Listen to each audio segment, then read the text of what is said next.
and Who. All right, give it up, my friends, for the living legend, Mr. Alan Merrill.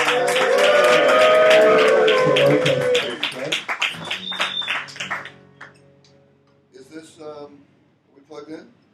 Yeah. Yeah. All right.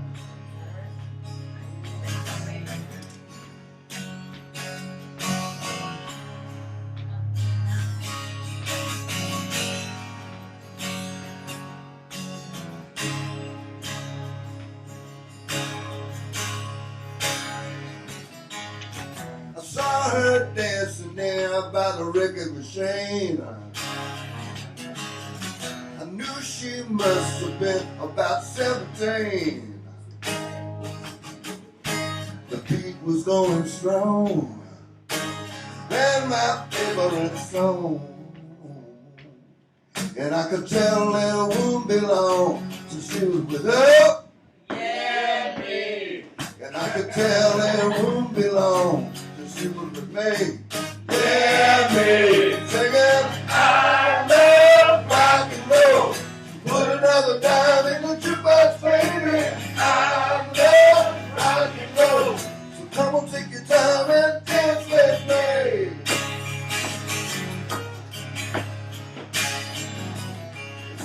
She smiled so I get up and asked for her name. What's your name, baby?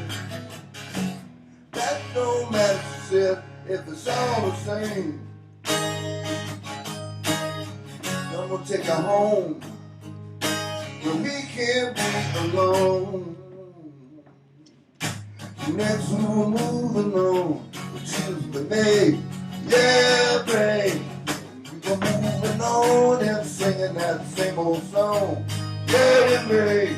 Singing, I love rock and roll. So put another dime in the jukebox, baby. I love rock and roll. So come on, take your time and dance with me.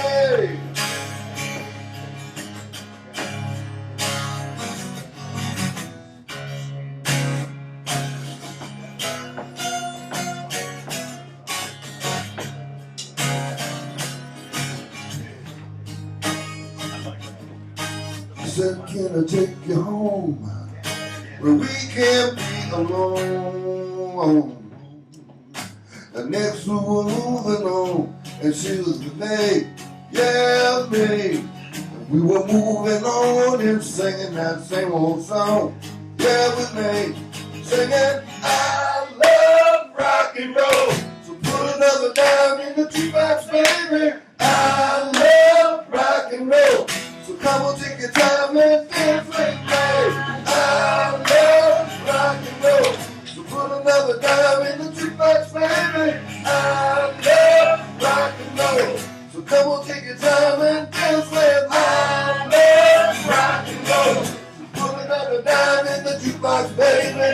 I love rock and roll. So come on, take your time and dance with me. Thank you very much. Way to go. Yeah, do you remember the day you wrote that? I do. What happened that day? Like That day, actually, Mickey Most, my producer, said, I want a song with 3 chords, a strong riff, melodic verse, and a rousing sing-along chorus. And those were the parameters to write the song. So, first song I came up with something called Shake Me, which he didn't like, but Rick Derringer recorded it and had a hit with it in Germany a few years later, 1983, when I was in his band.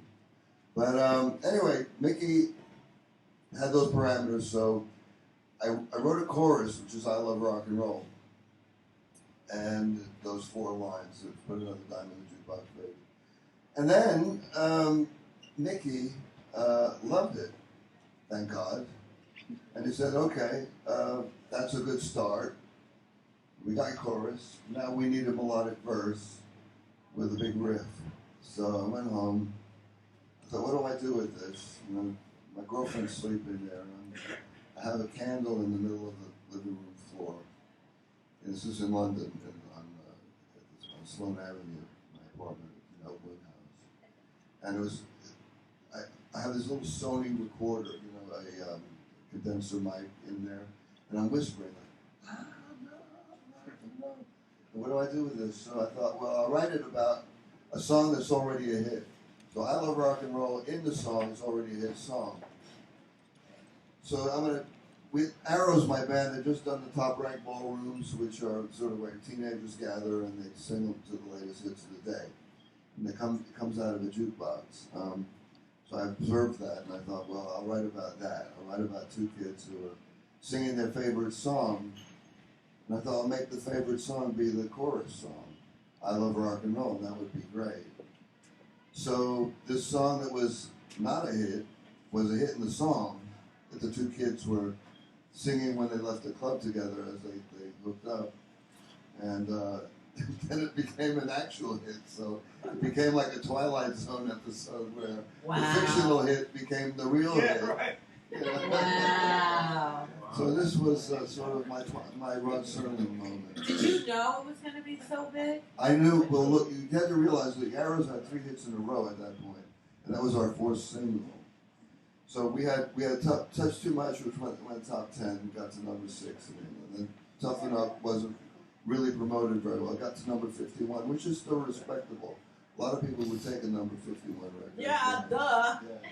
And then our 3rd single was number 23 in the British charts. I was the lead singer on all these.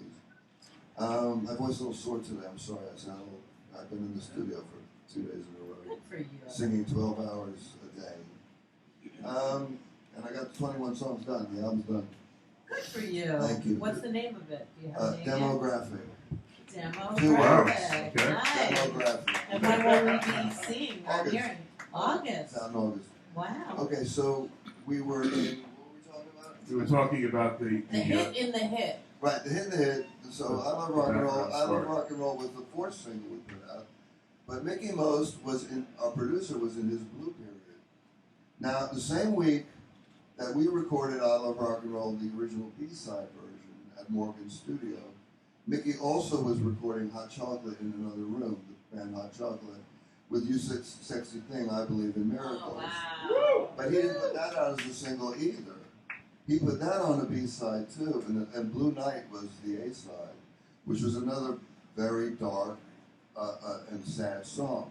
And on our original A-side of I Love Rock and Roll is called Broken Down Heart, another sad song. So Mickey Most was not in a positive So mood. that's what you mean by his blue. It was a blue period. It was his wife, Christina Hayes. Mickey Most's real name is Michael Hayes. No, everybody knows it's on Wikipedia. But Then it must be true. it must be true. Must be true.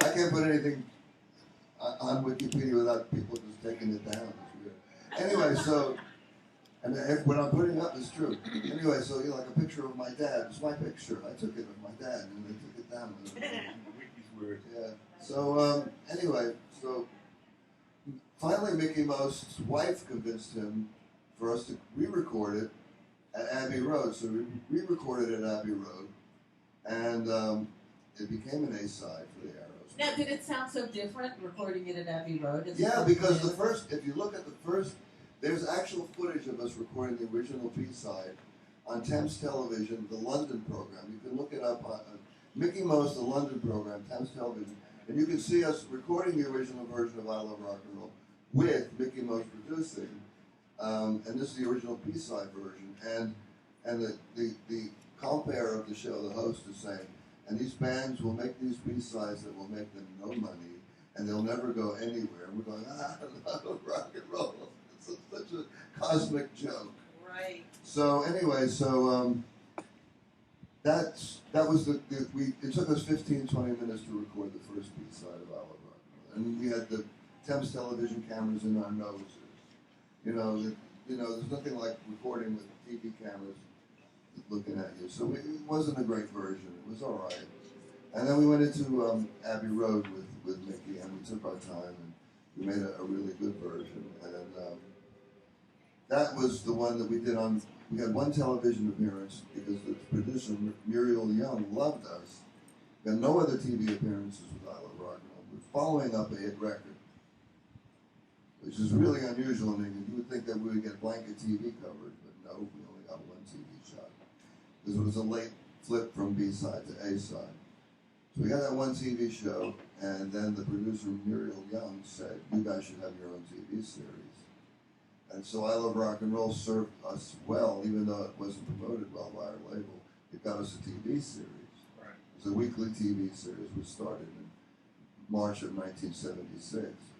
So our TV show was so popular this first series, we got a second series. The bad news was we had no records released at all during our TV series, so it was backwards. Most bands aspire to get a TV series, get the TV series, and they get hit records. We had hits before the TV series. And then because we took on management against our producer Mickey Most's wishes, he held us to our contract and froze us. So we had no records out during our television series. But the good news was Joan Jett came to England in 1976 with the Runaways in October or November, I can't remember. And we were doing I Love Rock and Roll about every third show. And lucky for everybody that she was there in the room with Jackie Fox, the bass player of the Runaways. And Jackie said, you got to come out. Joan was in the bathroom putting on makeup.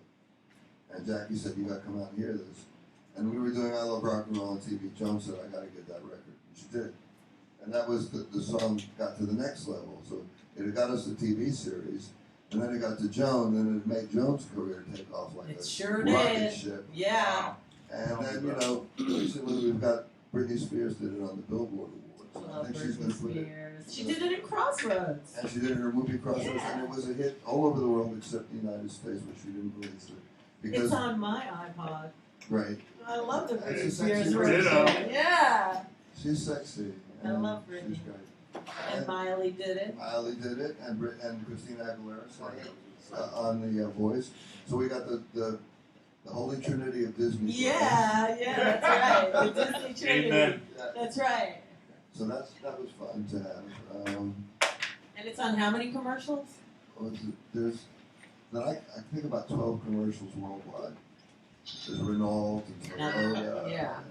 and, Peugeot. Alan, Yeah. I wanted to ask you, because I'm a little bit biographer for Alan Merrill. When you wrote the song, Yeah. I believe that the Rolling Stones at the time had a song out, and it was It was a kind year of like, before. it was like the, Right. it was like, Well, you I had some But social. I liked it. I had social interactions with Mick Jagger and some of the other Rolling Stones during that time, and I knew he was hanging around with Prince Lowenstein, who was like an international banker. The kind of people Jagger was hanging around with weren't really rock and rollers on the social level. I got to hang out with him a lot when I was dating Mackenzie Phillips in 1976, because her father was Mick's best friend, so he was around the house every day. And Mick was a weird guy because he'd be really nice one day, and then he'd just be a total different person. It was Dr. Jekyll and Mr. Hyde. So. Well, aren't we all? Yeah, probably. Johnny Carson. Yeah, hello. He's an extreme case. Stan Getz was like that too. He was a nice bunch of guys. They weren't just on social media looking happy. Yeah. So that was your get back to for that. It's only rock and roll. I like it. Right. I love rock and roll. But that was a knee-jerk response. I love rock and roll because I felt like it was Mick was sort of apologizing to his jet set friends, who were, the upper classes of England, who go to the right clubs, and he was allowed in those clubs. And now he's a knight, so he's certainly Sir Mick. probably can go to Anywhere he like wants. Bohemian Grove and hang out with the real 1%. Yeah. 1%. Well, do you believe in the Illuminati? Of course. So, there you go. My mother's piano player went there. Bohemian Grove and played there.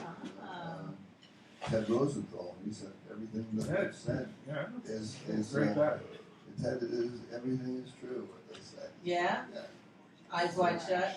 Yeah, so we have he said that he saw Henry Kissinger walking down the road with no clothes on. And he said, "Hi, Teddy boy," to Ted Rosenthal. Ted said, "I can't believe I'm talking to Kissinger and he's nude." No, Yeah, that doesn't surprise me, Yeah. though, truthfully. I have one thing I have to say. last year, I had the honor and privilege of playing with Alan. He was doing residency on the Upper East Side. Wild Horse. Yes, Yeah. and the Wild Horses, and it's a funny story. We did a song.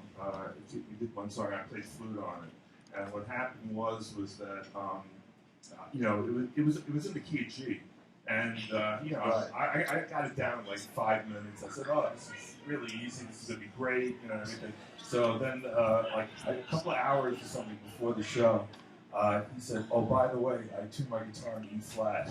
So This 12 string is down a step. So now I'm in the key of F sharp, and it's like it was just One of those moments. it was one of those moments. But I just want to tell you that was a highlight. You did very well. Oh, thank you. And it's on YouTube, I think. Cool. Yes. So But- what's the list? The list is my upcoming shows. I just got a Delancey acoustic gig. So let's listen to Alan's shows. 11 o'clock on the 27th of this month. July. And then July 30th, I'm playing the Troma Film Festival. Oh, really? Thanks to Yay! you. Yeah. Rew introduced me to Lloyd Kaufman, and we've become friends since. Ah, And I've done the Sergeant Kabuki Cocktail Hour TV show with Toxic Avenger and Sergeant Kabuki Man Cool. singing "I Love Rock and Roll" and Sands of Time in Japanese with me. all We got right. Sergeant Kabuki Man. I mean, Good for you. Well, I'm glad that something good came out Oh, of you that were day. great. Good. Awesome. That, yeah. And then, of course, we have Ann Hussick's gig at the Sidewalk on the All right, 26th of next month, August. And so I'm at the Sidewalk actually 2 nights in a row, on the 26th and 27th of next month. Oh, we're playing the 26th that night. Yeah. So we'll all be there. All right. We are family. Yes, I got all The my Bronx kids. sisters and brothers Yeah. with me. Yes. How's the book coming, by the way? It's coming along very well. It should be done very soon. All All right. right. We'll Okay. read all about Alan. Do you want a Yeah. French fry? I'd rather not. I know, you always pass. You want a sticker? Sure. Another sticker? I've never been this We have heavy some in new my life. stickers. It's awful. Everybody can grab a sticker if you'd like. They're by the bucket. Philippe the Bucket. If you know Otto Shrunkenhead, then you know who Philippe the Bucket is. Yes. I have to start going to the gym again. This is You always look good to me. Thank So you, what's the darling. website you want people to stalk you at? AlanMerrill.com. AlanMerrill.com. And what a story you shared with everybody today. Thanks. Yeah, thank you. Yeah. Do you want to push your Thank button? you. Dragnet. Freaking. It only has to last 2 more shows. Yeah, give it up for Alan Merrill. Alan Merrill, a legend.